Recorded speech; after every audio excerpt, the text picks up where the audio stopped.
प्यारे बच्चों, आज हम कक्षा षष्ठी की संस्कृत की पाठ्य पुस्तक रुचिरा प्रथमो भाग का 10वां पाठ है क्रिस का कर्मवीरः। इसका अभ्यास करने वाले हैं। इस पाठ का हिंदी अनुवाद हम इसके पहले की वीडियो में कर चुके हैं। तो चलिए अभ्यास शुरू करते हैं। पहला प्रश्न है उच्चारणम कुरुत, यानी उच्चारण करें। हम न केवल शब्दों का उच्चारण करेंगे बल्कि इनका अर्थ भी समझेंगे। पहला शब्द है सूर्यस्तप्तु, जिसका अर्थ होता है सूर्य तपाए या सूर्य जलाए। अगला है वारितुम। वारितुम का अर्थ होता है रोकने में या दूर करने में। नेक्स्ट है पदत्राणे, यानी जूते। अगला है जीर्णम, जिसका अर्थ होता है पुराना। ग्रीष्मे, गर्मी में। अगला है कंटकावृता, जिसका अर्थ होता है कांटों से परिपूर्ण या कांटों से भरी हुई। अगला शब्द है शीतकालेपी, जिसका अर्थ होता है सर्दी में भी या सर्दी के मौसम में भी। अगला है सस्य पूर्णानि, जिसका अर्थ होता है फसलों से युक्त। क्षुधा त्रिषा कुलौ, यानी भूख प्यास से बेचैन। अगला प्रश्न है श्लोकांशान योजत, यानी श्लोकों के अंशों को जोड़ें। पहला है गृहम जीर्णम न वर्षासु, तो इसके आगे वाली पंक्ति है वृष्टिम वारितुम क्षमम। नेक्स्ट है हलेन च कुदालिन, तो इसके आगे वाली पंक्ति थी तौ तु क्षेत्राणि कर्षत है, यानी वे दोनों हल और कुदाल से खेतों को जोतते हैं। नेक्स्ट है पाद्योन पद त्राणे, तो इसका मेल होगा शरीरे वस्नानि नो, पैरों में जूते नहीं, शरीर पर वस्त्र नहीं। नेक्स्ट है तयोः सर्मेण क्षेत्राणि, तो इसका मेल हो जाएगा सस्य पूर्णानि सर्वदा, यानी उन दोनों के परिश्रम से खेत हमेशा फसलों से भरे रहते हैं। अगला है धरित्री सरसा जाता, तो इसका मेल होगा यास उसका कंटकावृता से, यानी धरती हरी भरी हो जाती है जो पहले सूखी और कांटों से भरी हुई थी। अगला प्रश्न है उपयुक्त कथनानाम समक्षम आम, अनुपयुक्त कथनानाम समक्षम न इति लिखत, यानी सही कथन के सामने हाँ और गलत कथन के सामने न यानी नहीं लिखें। उदाहरण दिया है कृषकाः शीतकालेपि कर्मठाः भवन्ति, यानी किसान सर्दी के मौसम में भी कर्मठ होते हैं, तो सही बात है आम लिखा है। अगला है कृषकाः हलेन क्षेत्राणि न कर्षन्ति, यानी किसान हल से खेतों को नहीं जोतते हैं, तो ये वाक्य गलत है इसलिए न लिखा है। हमसे पूछा है पहला वाक्य है कृषकाः सर्वेभ्यः अन्नम यच्छन्ति, यानी किसान सभी के लिए अनाज देते हैं, तो बिल्कुल सही बात है आम लिखेंगे। अगला है कृषिकाणाम जीवनम कष्टप्रदम न भवति, किसानों का जीवन कष्टदायक नहीं होता है, तो ये गलत बात है। हमने पढ़ा था कि किसानों का जीवन कष्टमय होता है, निर्धन होता है, सुख उनसे हमेशा दूर ही रहता है, तो ये गलत है, यहाँ पर न लिखेंगे। अगला है कृषकः क्षेत्राणि सस्य पूर्णानि करोति, यानी किसान खेतों को फसलों से भर देते हैं, तो ये सही बात है आम लिखेंगे।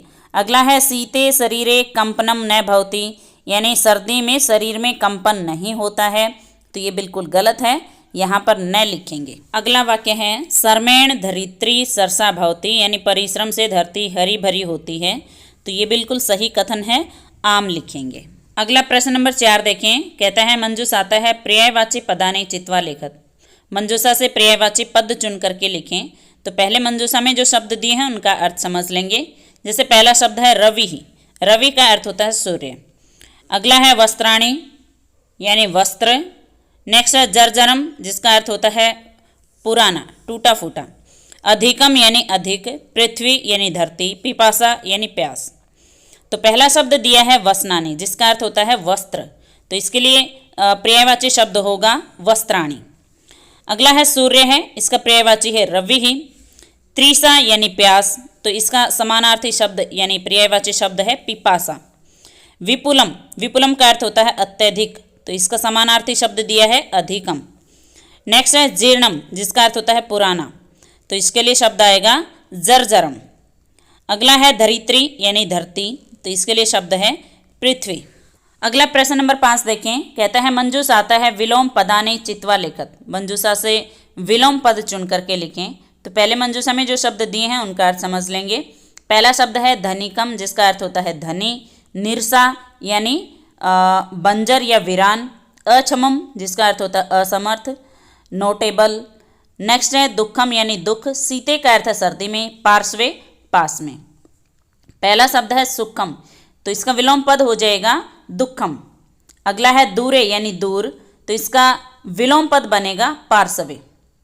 अगला है निर्धनम यानी निर्धन, तो इसका विलोम पद दिया है धनिकम यानी धनी। अगला है क्षमम यानी समर्थ, तो इसका विलोम पद होगा अक्षमम यानी असमर्थ। अगला है ग्रीष्म यानी गर्मी में, तो इसका विलोम पद है शीते यानी सर्दी में। अगला है सरसा, सरसा का अर्थ है हरी भरी, तो इसका विलोम पद है निरसा यानी बंजर या वीरान। अब अगला प्रश्न है प्रश्न नंबर 6, प्रश्न नाम उत्तराणी लिखत यानी प्रश्नों के उत्तर लिखें। यहाँ पर यह निर्देश नहीं है कि प्रश्नों के उत्तर एक पद में लिखें या पूर्ण वाक्य में लिखें। अगर एक पद में निर्देश होगा तो हम एक पद में उत्तर लिखेंगे, और अगर निर्देश नहीं है तो हमें पूर्ण वाक्य में उत्तर लिखना है।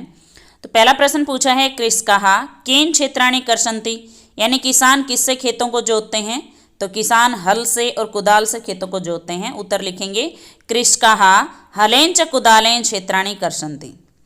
अगला प्रश्न है केषां कर्मवीरत्वं न नश्यन्ति, यानी किसकी कर्मवीरता नष्ट नहीं होती है, तो किसानों की कर्मवीरता नष्ट नहीं होती है। उत्तर लिखेंगे कृषिकाणां कर्मवीरत्वं न नश्यति। अगला प्रश्न है श्रमेण का सर्षा भवति, यानी परिश्रम से क्या हरा भरा हो जाता है, तो परिश्रम से धरती हरी भरी हो जाती है। उत्तर लिखेंगे श्रमेण धरित्री सर्षा भवति। अगला प्रश्न है कृषकाः सर्वेभ्यः किं किं यच्छन्ति, यानी किसान सभी को क्या क्या देते हैं, तो किसान सभी को सब्जी, अनाज, फल, दूध ये सब देते हैं। उत्तर लिखेंगे कृषकाः सर्वेभ्यः साकम अन्नम फलम दुग्धम च यच्छन्ति।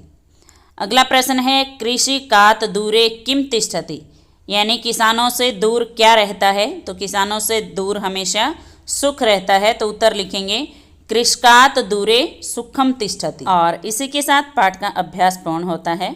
अगर किसी विद्यार्थी को पाठ से संबंधित कोई डाउट हो तो कृपया कमेंट बॉक्स में लिख करके अपना डाउट अवश्य पूछें। वीडियो पसंद आए तो वीडियो को लाइक करें, शेयर करें और चैनल को सब्सक्राइब करें। वीडियो देखने के लिए आप सभी का बहुत बहुत धन्यवाद।